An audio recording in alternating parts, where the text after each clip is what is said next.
Hey there, everyone. It is good to be with you again. It is Dr. Joan. And hey, I'm listening. Today, I have Jordon Mills as my guest. Jordon is an entrepreneur. He's the owner of Perfect Blend, the husband to Brianne Mills, and trained in systems and operation. And actually, he is the designer of my website, The Art of Letting Go. So, welcome, Jordon, to Hey, I'm Listening. It is good to have you with me. Well, thank you first and foremost for having me. It's a pleasure. It's an honor. But I have to say, Brianne is really the designer of your website. I'm just the guy who helps with the technical stuff in the background. That praise goes to my wife.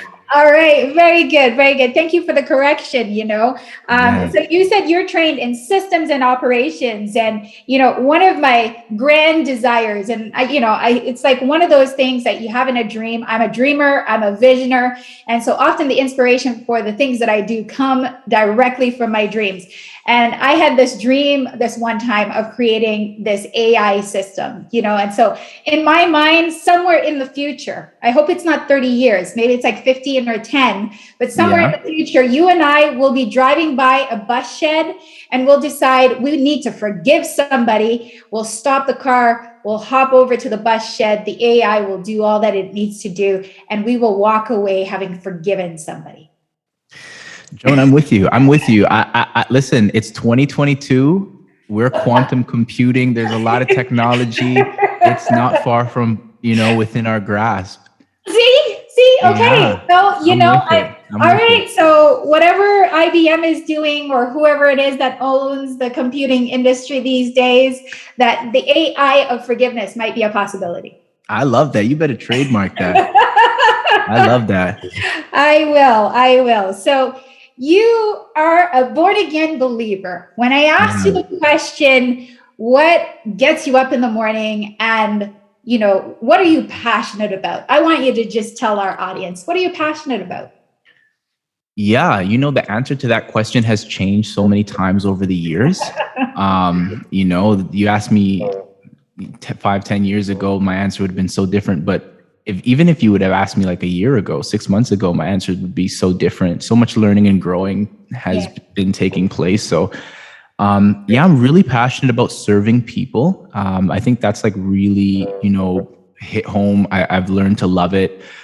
Even when it gets frustrating, even when it gets mundane, even when it gets difficult, I still have this unique desire to want to do it, to the highest and like most excellent capacity that I'm capable of. So that gets me out of bed. That's also one of the reasons why I'm in business with my wife, but primarily, and I'm not sure if it sounds cheesy or corny, but really I've learned to love the Lord in a very unique way. And I love spending time with him, whether it's by myself. In fact, I love more so by myself than with a group.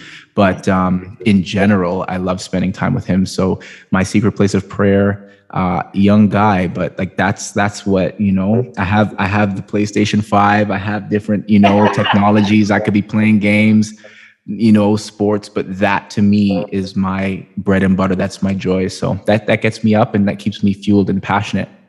Who taught you that this was like a necessary part of this life journey? Wow.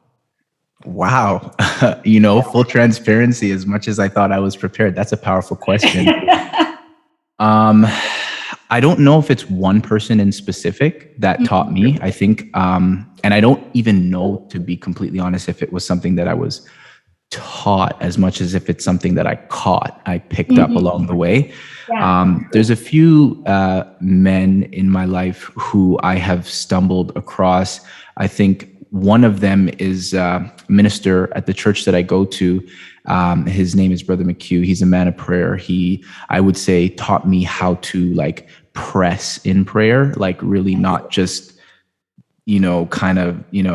thanks, but really engage in the business and the activity of prayer. I would have to credit him for that. But, the internet allows us to connect from different places now. And there's a man of God in Africa. Yeah. And I've not met this individual except that I've, heard his videos online, and very powerful teachings, very, very powerful teachings on the privacy and the intimacy of the secret place. And so even though he's not really been in my life in any physical way, his content has been a blessing to me and has really, I think, opened up the beauty of that and has really showed me the ropes in this season of my life specifically. That's awesome. So what has been your most kind of pivotal encounter with God? My most pivotal encounter. I've had many, and I still have some even now. Yeah. I'll tell you the first one, not because I think it's the most pivotal, but because it's the first one that came to my mind. Yeah.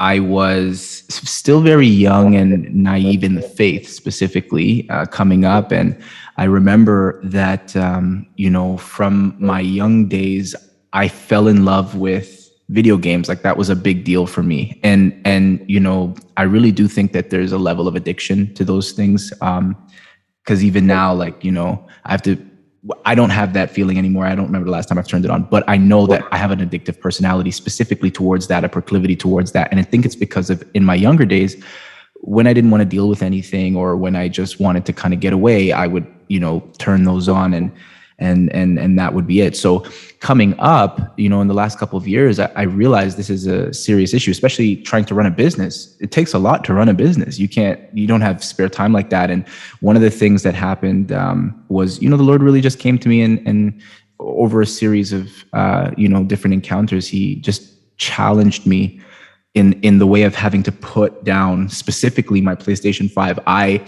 pre-ordered it. Saved money when I didn't have the money. I put the money away. I was in line. I was the first one. I seen, the game came out, Spider-Man. I seen the graphics. I said, this is incredible.